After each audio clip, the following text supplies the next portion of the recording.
Sejam muito bem-vindos à nossa aula de hoje e a partir de agora nós iremos fazer uma jornada dentro da ciência política. Nós vamos entender o que é a ciência política, quais são as principais teorias que nós temos para discutir, por que o ser humano tem que obedecer a alguém, por que um ser humano tem que se sujeitar ao outro, o que está por trás disso.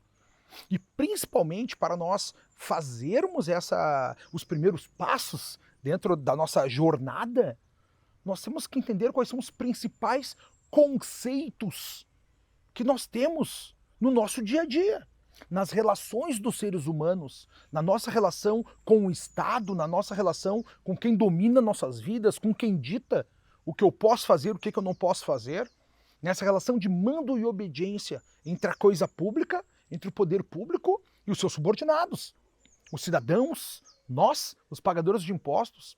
E é interessante a gente entender logo de cara, dentro desse grande panorama, como é que se deu essa transformação no decorrer dos milênios.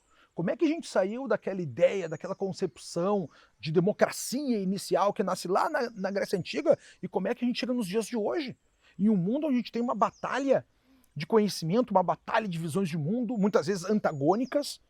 E como a gente chegou em uma situação onde a ciência política, a discussão política tomou parte do nosso dia a dia, cada vez mais forte, cada vez de maneira mais pesada.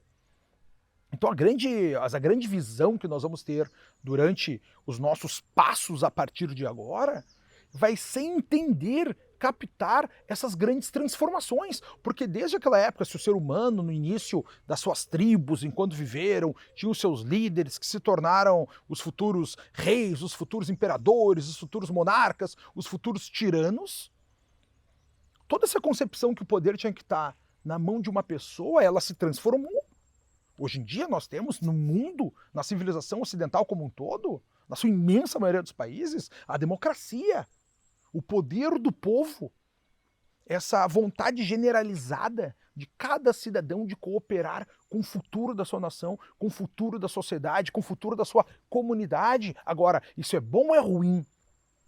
A gente tem uma característica principal dentro da vida contemporânea de acreditar que a democracia é a principal vantagem que nós temos nos dias de hoje.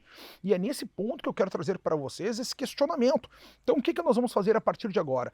Nós vamos analisar como esse conceito de poder, da relação de mando e obediência entre os homens, principalmente com a criação do Estado, ele se transformou a partir dos milênios para que a gente entenda os questionamentos acerca do poder, os questionamentos acerca dos modos de governança, dos modos como o governo deve ser exercido, do modo como o poder deve ser exercido, e trazer isso para o nosso dia a dia para a gente pensar o que a gente quer, quais são as características positivas da democracia e quais são as negativas. De fato, a democracia é o melhor sistema que a gente tem para gerir? Ou será que a democracia é o menos pior que a gente pode encontrar? É isso que eu vou apresentar a partir de agora para vocês, fazendo uma grande viagem pela nossa cultura do mundo ocidental, passando pela parte clássica, caminhando pela parte moderna até chegar na história contemporânea, sempre trazendo exemplos do planeta, do mundo civilizado, principalmente do continente europeu, onde começa a ciência política, que tem uma prática de relação com o poder muito mais antiga que a gente tem no Brasil, por exemplo, para que tu entenda a teoria política. Qual é o objetivo? Que tu entenda a teoria política e trazer isso para o teu dia a dia, trazer isso para o que a gente está vivendo no Brasil nos dias de hoje. Então esse é o grande ponto dessa nossa conversa, e nós vamos começar questionando exatamente a democracia. Vamos analisar a democracia. O que ela tem de bom, o que ela tem de ruim, como foi a sua intensa transformação, para que a gente possa, a partir daí, analisar cada uma das teorias políticas clássicas, entender os principais nomes, Thomas Hobbes, Jean-Jacques Rousseau, John Locke, o próprio Maquiavel, principalmente o pai da ciência política, que criou uma ciência específica, analisando especificamente como os atos de poder deveriam ser realizados e principalmente como esse gestor, como esse príncipe né? O primeiro do Senado, Principus Senatus, daí que vem a etimologia da palavra príncipe, esse escolhido deveria fazer a gestão da vida de todos os demais. Isso tudo acontece aqui em Firenze, e não à toa que nós escolhemos esse cenário para darmos os passos no conhecimento adiante, para que tu te torne cada vez mais apto a entender a ciência política, não só a política do dia a dia, mas o porquê, quais são as bússolas, quais são os pontos cardeais, qual é o norte que nós temos que perseguir para a nossa vida em sociedade. E aí, como eu falava para vocês, quando a gente fala das sociedades modernas, o que é a coisa mais importante que a gente tem? E vocês veem constantemente discussões sobre ditaduras, sobre tiranias, né? Que isso aí tem que ser punido, punido, punido. Então a gente sempre diz que a democracia é a principal vantagem dentro da vida em sociedade atual, dentro da modernidade. E há uma característica invariável da gente fazer tudo isso, né? É a questão de nós dividirmos o poder, dividirmos o que nós queremos alcançar, que vida que nós queremos ter junto, né? Que caminho que a sociedade como um todo tem que seguir. E a gente pensa, nesse caso, a existência do Estado moderno, ela está além só do que a forma na qual nós escolhemos nossos líderes. As pessoas acham, não, olha só, se todo mundo votar para o seu líder, nós vamos ter a melhor sociedade possível. Até que ponto está isso no conceito de democracia que nós utilizamos nos dias de hoje? Durante a maior parte da história da humanidade, nós não chegamos nem de perto a escolher um governante de forma realmente justa, a não ser durante um breve período lá na Grécia Antiga. E por que eu digo isso? Nós vamos examinar com mais ênfase, com mais dedicação no decorrer da nossa caminhada o porquê que isso aconteceu. É que lá na Grécia Antiga, todas as posições de comando da sociedade, olha o que eu estou te dizendo, todas as posições de comando da sociedade eram dadas por sorteio. Porque cada cidadão tinha que estar apto, né, a governar a cidade, cada cidadão tinha que estar apto a trabalhar no serviço público, cada cidadão tinha que estar apto a contribuir com a vida em comunidade. A única posição que não era escolhida por sorteio era a do general, o estrategóicos, né, essa pessoa que tinha esse poder da estratégia para definir como deveriam ser as guerras, por exemplo. Isso aí eu estou falando para vocês diretamente do conceito do que era a democracia ateniense propriamente dita. Obviamente que vale a pena a gente levar em consideração também que não era, quando a gente fala a democracia ateniense, parece que qualquer um poderia ser escolhido, né? Claro que não. Escravos não poderiam ser escolhidos, não cidadãos não poderiam ser escolhidos, mulheres não poderiam ser escolhidos. Era um grupo muito específico que poderia ser escolhido de forma aleatória, como de fato é, por sorteio, né? Que cada um tivesse as mesmas chances de concorrer e a obrigação de contribuir com a própria sociedade como um todo. Os governantes de então, eles eram absolutos. E vocês entendem, meus amigos, que hoje em dia, dentro da democracia, a gente acredita que esse valor da democracia é mais importante que a própria possibilidade do Estado ser bem gerido. As pessoas preferem viver num Estado democrático, mais ou menos gerido, do que qualquer outra opção não democrática com melhores resultados. Isso é o que tu vê no dia a dia, no senso comum acerca do que é a política. Os governantes, como eu estava no decorrer da história como um todo, eles eram líderes absolutos.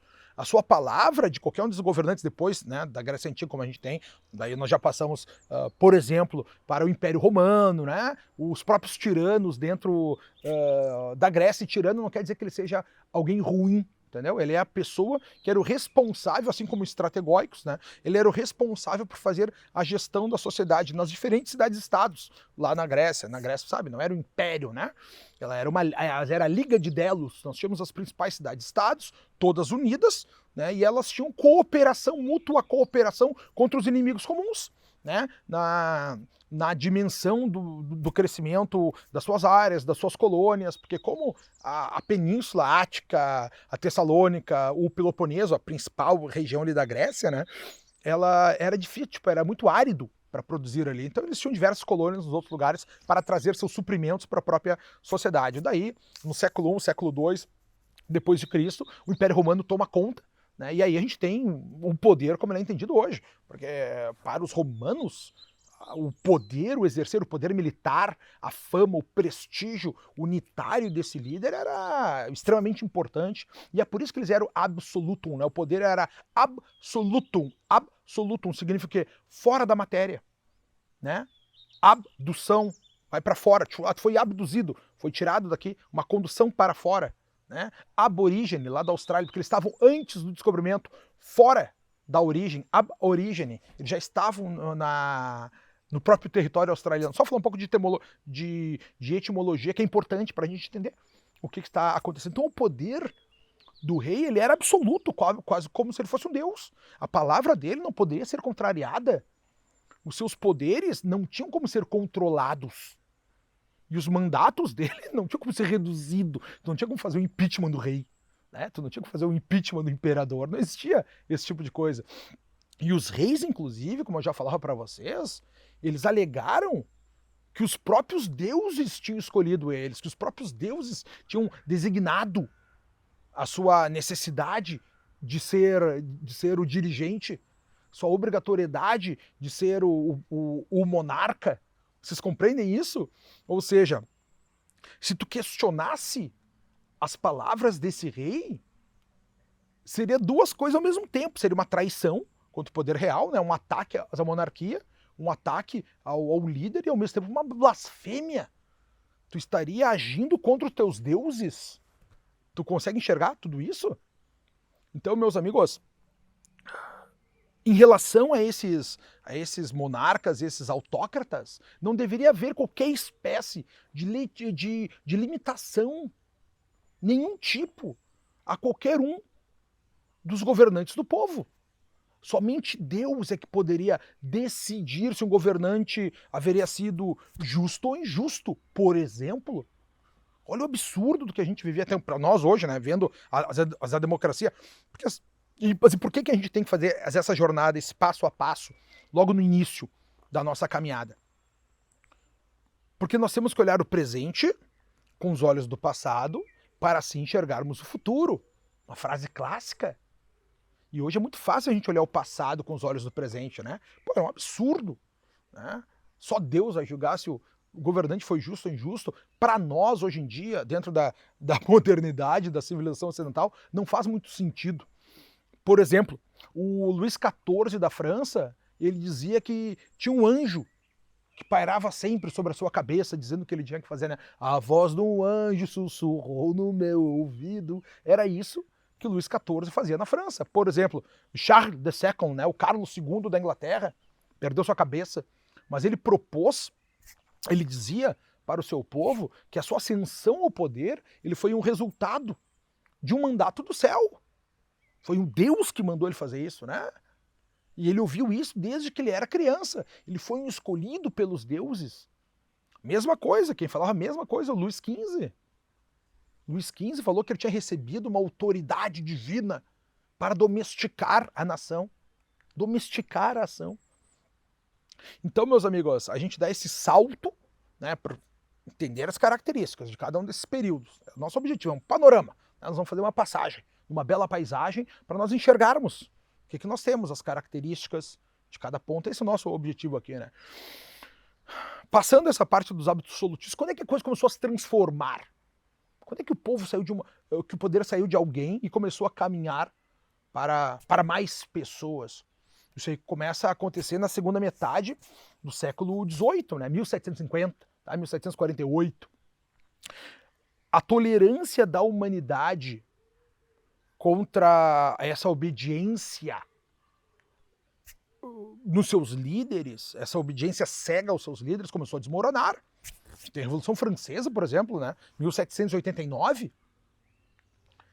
Já não parecia tão claro porque as opiniões monárquicas nunca poderiam ser contraditadas. Por exemplo, a gente viu, né, dentro da Revolução Francesa, quando eles vão questionar a Maria Antonieta, rainha, o povo não tem mais pão para comer. O que ela diz? Pô, que comam brioches. Eles não têm pão, eles não têm comida para resolver. A gente está vendo hoje em dia, mesma coisa. Né? Vamos trazer para o mundo real, para esse momento real. A gente está vendo, por exemplo, uma crise energética no mundo. E aí, Perguntaram para a vice-presidente dos Estados Unidos, Kamala Harris, o que o povo ia fazer diante dessa crise energética, não tendo mais combustível fóssil para usar, né, diesel, gasolina. Ué, eles que utilizam carros elétricos. Então, tu entende a descompensação em relação a isso? Está sempre presente no nosso dia a dia. Durante toda a nossa caminhada, nós vamos trazer elementos do que nós vivemos dentro da arte, dentro da cultura, dentro da literatura, para os dias de hoje. Cada vez mais para a atualidade, para que a gente enxergue o que a gente tem ao nosso redor e que a gente possa definir o que a gente mais quer para a nossa existência. Então, meus amigos, nesse período aí, da meados do século XVIII em diante, da final do século XVIII, no caso da Revolução Francesa em específico, o povo como um todo começou a não querer obedecer mais os reis, né? Eles queriam que, se não fosse um rei, que fosse uma aristocracia. O que é uma aristocracia? Aristos, em grego, é ótimo, né? É o melhor. Kratos, poder dos melhores. Quem são os melhores? Que são pessoas que se prepararam, que estudaram, que são mais intelectuais, para que eles fizessem a gestão, que eles tomassem também parte nas decisões, que fossem feito um grupo para que pudesse tomar essas decisões. Então, naquela época, quando a gente tinha o rei que tinha o poder absoluto do monarca, a gente não tinha nem os melhores decidindo, muito menos o povo comum. Não existia lugar para influência desses dois grupos. Tu entende que os seres humanos não poderiam definir sobre a sua própria existência? E aí, quando a gente começa a questionar como um todo o poder do rei, é nesse momento que a era da democracia começa a acontecer. Mas um primeiro exemplo que a gente tem é a Córcega. A Córcega é uma ilha hoje pertencente à França, ela fica no Mediterrâneo, ela se torna uma república em 1755. O Haiti, uma ilhota nas Antilhas, né? A gente tinha, a Europa era entendida até então, na Idade Média, como uma grande ilha. A gente tem a Anti-ilha, o lado oposto, né? Como a gente tem o Ártico, no Polo Norte, e a Antártica, ao sul, né? O Haiti, um país hoje arrasado pela miséria e por desastres naturais, ela tem a sua república fundada desde 1791. Na Grã-Bretanha, no Reino Unido, a primeira e a segunda lei da reforma, a primeira lei da reforma começa em 1832 e a segunda lei da reforma é 1867. Ali ela começou, foi só nesse momento, meus amigos, a gente está falando metade do século XIX. É só agora, 200 anos atrás, que a maioria da classe trabalhadora conseguiu ter direito ao próprio voto. Não tinha como as pessoas escolherem qual era o melhor caminho para a sua própria existência. O sufrágio universal, o que é o sufrágio universal, né? A possibilidade de escolha, o direito ao voto. O sufrágio universal masculino, só pelos homens, né? No caso, ele só acontece na França, só acontece na Holanda, só acontece na Dinamarca, depois da Revolução de 1848. Antes disso, ninguém votava. Para ter ideia, a primeira vez que a gente tem o sufrágio universal feminino, que as mulheres podem votar, é lá na Nova Zelândia. Ele é o primeiro país a dar os votos para as mulheres, em 1893. E assim, ó, para que tu guarde um marco histórico, os marco importante na história da democracia, tem um ponto muito especial na história, que é quando, em 1844, o rei Otão, lá da Grécia, ele estabelece o que? Um parlamento. Lá em Atenas. Um grupo de homens e mulheres, né? Um grupo de pessoas. Aí que eles começam a ter uma cogestão, vamos dizer assim. É o primeiro gostinho de um governo mais participativo desde que o Filipe II da Macedônia, o pai do Alexandre o Grande, 300 a.C., desde que ele acabou com esse experimento de democracia, né? Com essa primeira experiência democrática que a gente teve lá em Atenas, que começa ali com Péricles, século V a.C., Desde lá que a gente tem essa... Então, ou seja, a gente é lá na Grécia Antiga, né, e a gente começa a ter a partir de 1844 na Grécia novamente. A gente ficou 2000 anos, bem dizer, sem ter essa democracia, né? Demos, cidadania, né? E o Kratos, o governo dos cidadãos. 2000 anos antes a gente teve na Grécia, 2000 anos depois a gente vai ter novamente em 1844. Isso a Grécia é tão importante para a democracia, para a utilização desses vocábulos, para a própria propaganda moderna, que se a gente for trazer isso aqui para o mundo real, o presidente Obama, quando ele visitou Atenas em 2016, ele elogiou o parlamento grego, dizendo que tanto a Grécia quanto os Estados Unidos, a Grécia Antiga, quanto os Estados Unidos moderno, são essas duas nações que melhor ensinaram ao mundo conhecido, ao mundo ocidental, como amar a liberdade. Olha só, Grécia e Estados Unidos hoje, símbolos da democracia, símbolos da liberdade. Mas apesar, meus amigos, do nosso entusiasmo, de nós gostarmos da palavra liberdade, a disseminação da democracia nem sempre teve, nos tempos modernos mesmo, quando eu falo tempos modernos, estou falando 1500 para cá, né, queda de Constantinopla para cá, ela nem sempre foi inquestionável, ela nem sempre foi acrítica.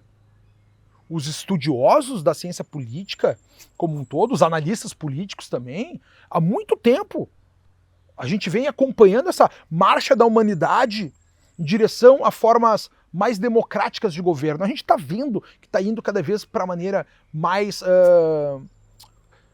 que o povo tem uma participação mais ampla e mais restrita para onde eles querem caminhar. Só que no início, meus amigos, quando as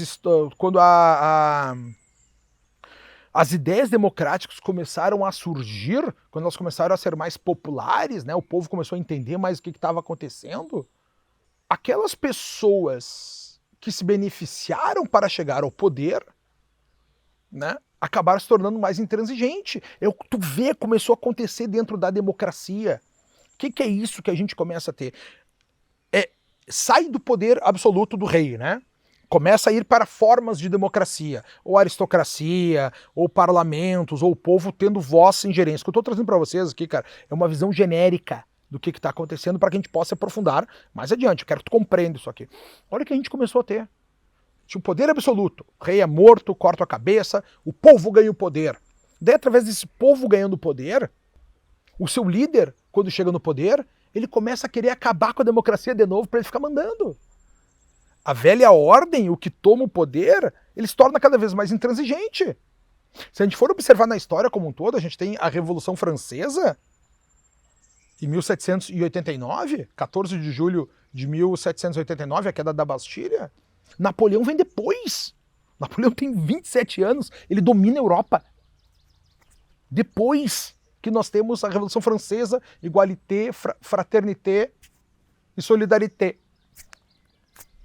Tu entende? Então a gente tinha um poder absoluto, ele é destruído, vai para uma democracia, o povo tem voz, agora o povo tem vez, assim que alguém chega no poder, vamos acabar com esse negócio, vamos manter. Porque todo mundo que chega no poder quer se manter no poder. Todo mundo que chega no domínio quer se manter no domínio, ninguém quer largar o osso. Essa é uma das características importantes da existência humana. O ser humano não quer largar o poder. Então, se tu for enxergar, isso aí se dá pela Europa toda, meus amigos. Eu não estou falando só do Napoleão. Quer ver em outros lugares? Por exemplo, na Baviera, na Alemanha, acontece a mesma coisa. Essa mentalidade, né, mais feudal de pegar o mundo para si, de querer ser o seu próprio imperador, ela está dentro de alguns enclaves dentro da Europa como um todo. A Baviera faz isso, né? Região de Munique, Wiltshire, na Grã-Bretanha, a própria Normandia, no norte da França, até hoje o Vêneto. O Vêneto, na Itália, luta por autonomia sempre. Trentino, Alto Adige, até a própria Lombardia, onde fica Milão, aqui na Itália, eles querem autonomia. Tu entende que a gente tem esses reacionários? Quem é um reacionário? Nós vamos examinar isso aqui também com mais afinco e com mais profundidade no decorrer da nossa caminhada dentro da ciência política. O reacionário que acha que o ontem era melhor que o hoje. né? O progressista que acha que o amanhã será melhor sem o seu esforço, sem o seu trabalho, sem o seu sofrimento. E a grande maioria das pessoas são conservadores, querem que as tradições sejam mantidas, que os conhecimentos sejam mantidos, e aceitam que mudanças ocorram conforme elas sejam testadas no tempo. Deu certo? Vamos fazer isso. Funcionou? Vamos continuar com isso. Vamos testando. Vamos submeter as mudanças ao teste do tempo para ver se dá certo. Então, meus amigos, esses enclaves de mentalidade feudal dentro da Europa eram reacionários, queriam voltar para aquele poder absolutista que a gente tinha antes da metade do século XIX. Tu compreende? Aqui no Vêneto, no norte da Itália, são chamados hoje de ultras, né? São os ultras. Porque eles estão sempre lutando, até com uma espécie de amargura, contra a expansão da democracia absoluta. Ninguém quer o poder absoluto na mão do monarca, quer que a democracia seja absoluta, que todos nós temos acesso a decidir qual é a melhor forma de nós encontrarmos, né, o melhor caminho para a nossa sociedade. Meus amigos, olha só, antigamente era absurdo que os camponeses, era absurdo que as mulheres, era absurdo que qualquer ser humano, que eles tivessem a chance de votar, a oportunidade de votar. E por que isso acontecia? Porque se entendia que essas pessoas eram passivas de serem subjugados desde o início dos tempos. Então, o que a gente tinha nessa primeira forma de democracia, como eu falei para vocês, a gente não sai do poder absoluto de uma pessoa só, do monarca, e chega no poder absoluto da democracia como um todo, que todo mundo tem acesso. Não, essa primeira mudança que a gente começa a caminhar, ela também não vai para todos os seres humanos, não vai para todos os cidadãos. Tu entende que essa característica a gente tem do Império Romano, até nós chegarmos em formas da democracia no mundo contemporâneo. Nas primeiras repúblicas, como eu falei para vocês, trouxe o exemplo aqui da Córcega, trouxe o exemplo do Haiti. A gente tinha o que era, só podia votar, só podia opinar quem era cidadão, né? Era o voto censitário. E o que é o voto censitário? Tu só contava como cidadão os pagadores de impostos. Tu só contava como cidadão quem tinha propriedades, porque era só esses que estavam no censo, né, na conta de quem que podia exercer essa própria vida, sua própria autonomia.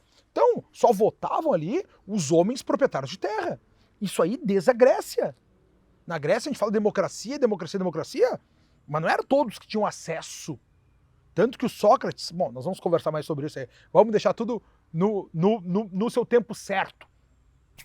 Na Inglaterra, por exemplo, a velha nobreza, muito mais conservadora, ela era especialmente resistente a essas mudanças de deixar cada pessoa votar, que as mulheres votassem, né, que os próprios campesinos votassem, que os próprios trabalhadores proletariados votassem. Eram muito resistentes. Tanto que lá no século XVIII, quando eles começaram esses movimentos iniciais da construção de um sistema eleitoral, de quem poderia votar, fora os reis absolutistas, a velha nobreza tentou minar a reforma. Eu falei para vocês da primeira e da segunda lei da reforma na Inglaterra, a nobreza, não pode ser assim. A velha nobreza, ela continua tentando minar a reforma. E como é que eles fazem isso? Subornando os eleitores, manipulando os resultados, ameaçando os candidatos. Subornando eleitores, manipulando resultados e ameaçando candidatos. Tu não está enxergando isso nos dias de hoje? Na nossa vida política nacional? A gente começa a ver que muita coisa não mudou, meus amigos. Até agora, até os dias de hoje, até a nossa realidade, até o teu dia a dia. Quem chega no poder não quer largar o poder. Né? Tem um país na América Latina que nós estamos vendo um poder interferindo no outro. Nós estamos vendo visões de mundo dizendo que nós vamos chegar no poder, isso não significa vencer as eleições. É exatamente essa manipulação de resultados, uma ameaça aos próprios candidatos. Isso aqui a gente vê, isso aí já acontecia há 200 anos. Na Inglaterra, por exemplo, tem um ilustrador, um pintor inglês, o William Hogarth, que ele sempre fez muita sátira. E nessas sátiras dele, ele acaba fazendo um resumo dentro da arte do que era a patuscada de uma eleição, da venalidade, do interesse próprio, e que a disputa política como um todo era uma exibição grotesca da luta pelo poder, da ganância. E o mais interessante é que as sátiras que ele propõe, elas são atualíssimas. Quando ele faz uma representação de uma campanha corrupta, né, em Oxfordshire, na Inglaterra, isso aí em 1754, eles mostram o quê? Eles mostram os dois palanques. Tem um palanque azul, e tem um palanque, o azul para os conservadores, né, e o laranja para os Whigs. Whigs é aquela facção, aquela parte da política, dos políticos ingleses, que são um pouco mais esquerdistas, vamos dizer assim, tendem para a esquerda. E a imagem que ele coloca para nós, o que é? É um manicômio cheio de lunáticos, porque o nome lunático, né, etimologia é boa também, porque ele vive no mundo da lua. Eles mostram que é um manicômio cheio de malucos, cheio de doidos, que ele é aberto. E aí aquelas pessoas estavam lá presas, estavam quase em coma, estavam confusos, perdidos, né, que não sabiam nem escrever o seu próprio nome, eles estão sendo subornados de maneira ansiosa para votar nos conservadores.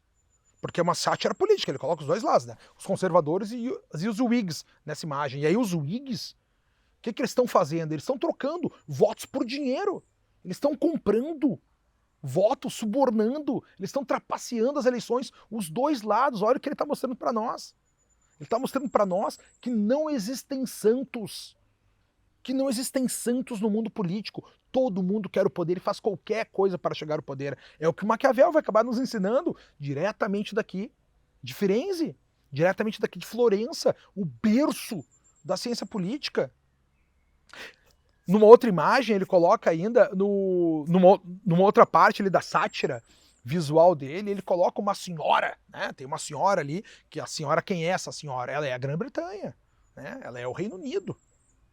E ela tá gritando de dentro da sua carruagem quebrada, gesticulando, né? Falando, vociferando. E os seus dois motoristas estão nem aí.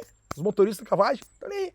Estão jogando carta, um com o outro. E um tá enganando o outro, um tá roubando o outro também no jogo de cartas. Tu consegue ver que a dinâmica humana, que os nossos líderes que estão lá comprando votos, é só uma representação daqueles próprios motoristas da carruagem que tá um passando a perna no outro. A moral é clara, meu amigo. Eu quero que vocês entendam isso, cara. Pega teu papel e tua caneta, anota, tá? Os poderes constituídos, quem tá no poder, eles querem que as eleições e que a democracia não funcionem direito, tu entende? Eles querem que não dê certo esse negócio de democracia, não é muito por aí. E não interessa o motivo. Como falei para vocês, tomar o poder e não será pelas eleições. Quem está no poder não quer entregar no poder. Não é porque um partido perde uma eleição que ele vai chegar, ok, agora vocês vão ganhar o poder, toma aqui para vocês de mão beijada. Ninguém quer entregar. Não tenham ilusões quanto a isso, meus amigos. A bandidagem está dentro do mundo político, a ganância está dentro do mundo político, a ambição está dentro do mundo político, a corrupção sempre está dentro do mundo político.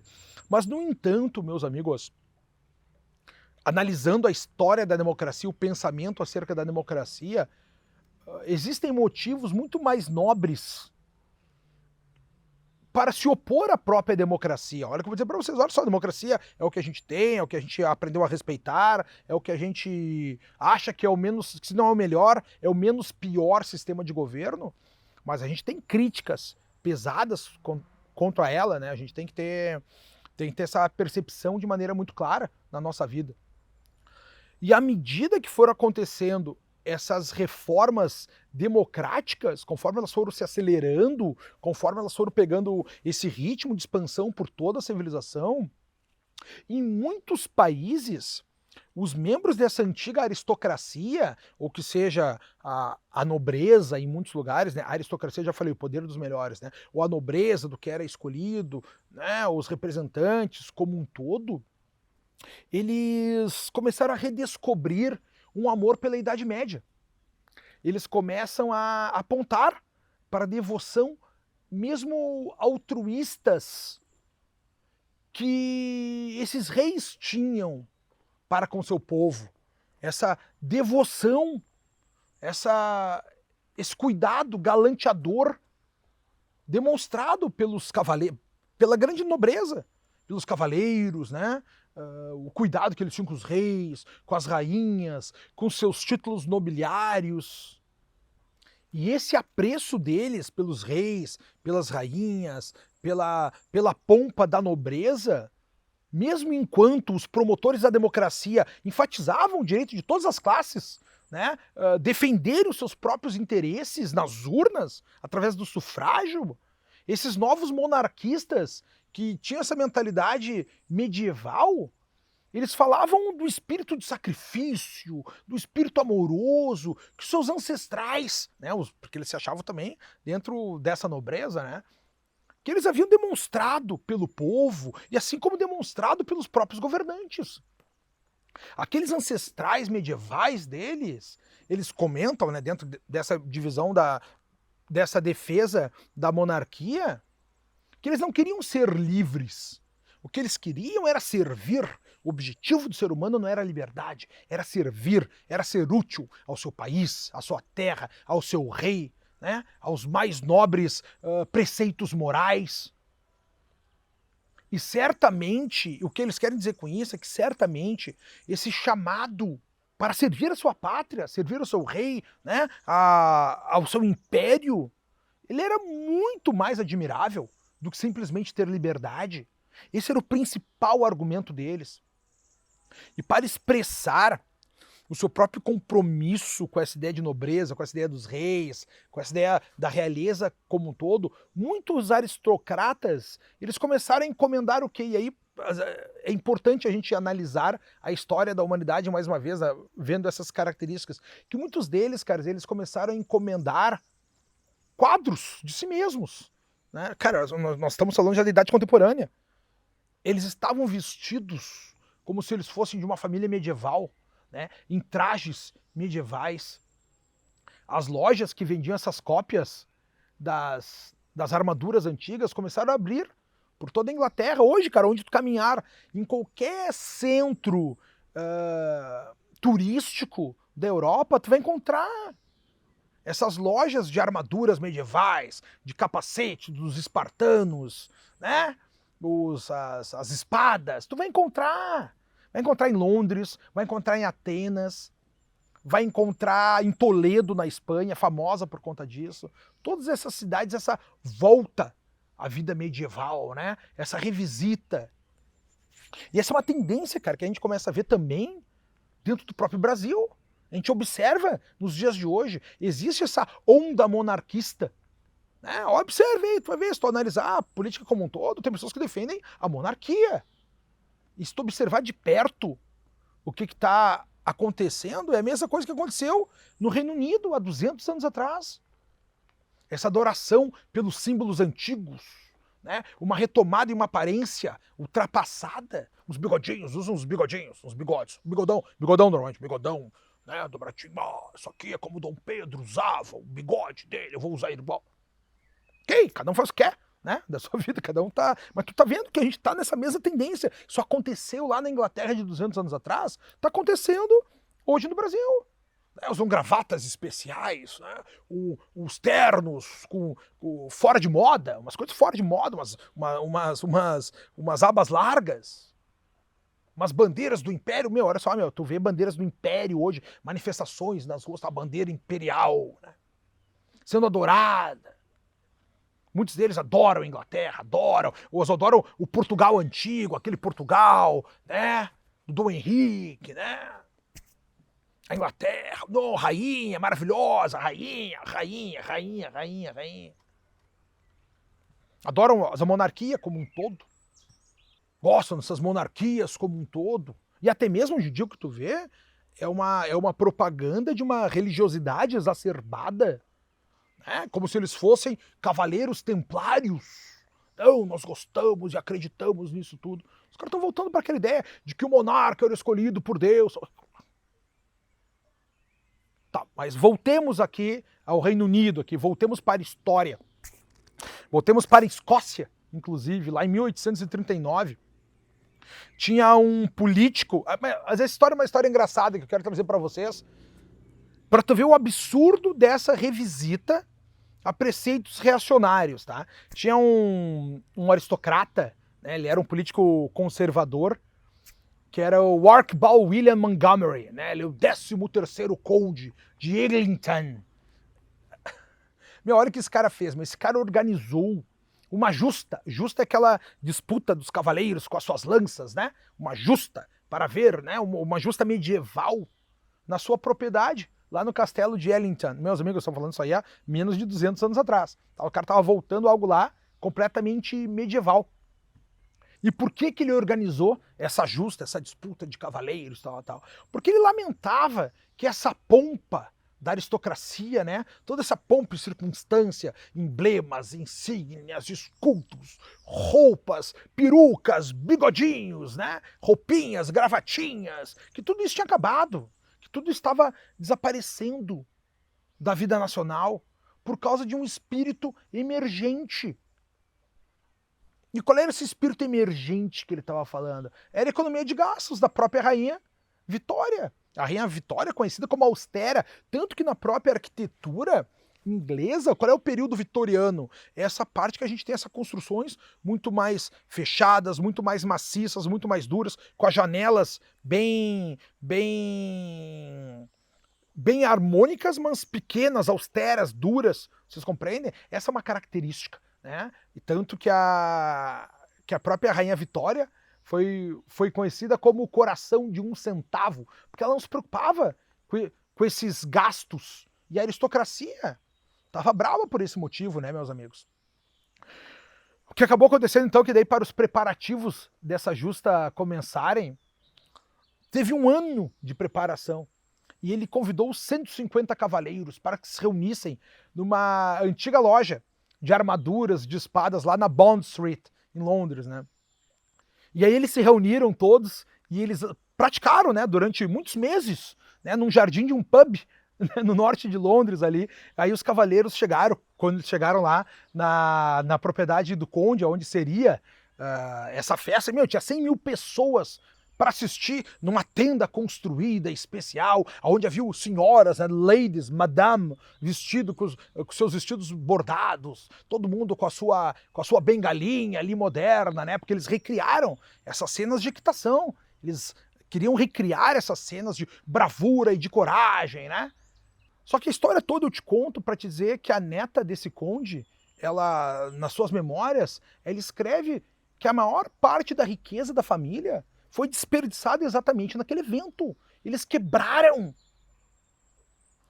E mesmo assim, o conde, ele achou que ele não errou, né? Ele achou justo fazer a sua justa. Ele não achou que foi um fracasso. Que o grande problema, na realidade, é que esses novos homens do mundo moderno, porque olha só, a Inglaterra está se transformando por conta do capitalismo, é que esses homens modernos só se preocupavam com o dinheiro. E aí, no momento que eles se preocupavam com o dinheiro, eles não estavam nem aí para o mundo real. Outras objeções à democracia eram muito menos emocionais. Uma tradição rigorosa criticou a loucura democrática de permitir que a massa de pessoas, em grande parte sem instrução, sem um tostão no bolso, que eram meio malucas, ou que eram inexperientes, que elas estavam sempre sendo manipuladas pelos jornais, pela grande mídia. Quem era contra a democracia era contra que essas pessoas, por não ter experiência, não saberem o que está acontecendo, que elas pudessem votar. Porque os assuntos como um todo, eles eram de uma imensa complexidade, tanto técnica quanto estratégica. E a democracia como um todo, como a gente a conhece hoje, ela permite de bom grado que um simples estivador ela decidisse como é que a que a política econômica deve ser conduzida? Um cabeleireiro pode escolher indiretamente quem será o administrador da Marinha? Esses argumentos não são novos, meus amigos. Os estudiosos da ciência política se colocam como eles há muito tempo. Inclusive, inacreditavelmente, um dos maiores pensadores da história, Sócrates, ele era contra a democracia. E é exatamente essa visão de mundo dele que nós vamos analisar na nossa próxima aula.